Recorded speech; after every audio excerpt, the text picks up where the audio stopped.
Hello guys, in today's video I will be showing you how to fix Instagram highlight quality problem. So the answer is easy, just to go to the settings and then scroll down to the apps section and then go to the search and search Instagram and then go to the storage, and here you will find this clear cache option. Click on it. Now you can go check it if it worked, and if it didn't you can try to restart your phone or turn the Wi-Fi off and on, or the Bluetooth or the airplane mode. Also you can try to clear data, but be careful. If you clear data, all this application's data will be deleted. This includes all files, the settings, the accounts, the databases, etc. So be careful if you want to clear your data.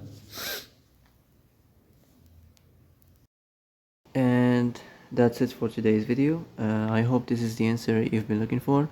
If you like this video, don't forget to like and subscribe, and see you in the next video. Thanks for watching.